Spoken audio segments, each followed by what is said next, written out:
that really works deeply with the government and with organizations on getting greater access to financial inclusion in Tanzania. So they work very closely with the Bank of Tanzania to influence policy. And then there was the central bank itself that played, without whose blessing this whole operation wouldn't have been possible. So these are really the key actors that we found in helping to scale this market. So it wasn't about a firm alone or about an investor alone, but really involved multiple players.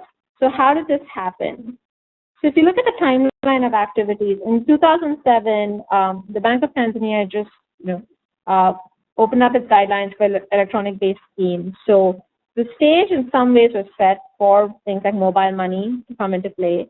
Vodacom at that point had decided, as I mentioned, looking at what was happening in Kenya, to launch its mobile money business in Tanzania.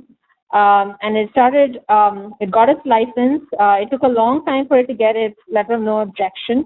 And that actually paved the path in some ways for the others, because as a first mover, I think it took Vodacom about 11 months, and for the others, for the subsequent MNOs, it just took about 6 months to get that license.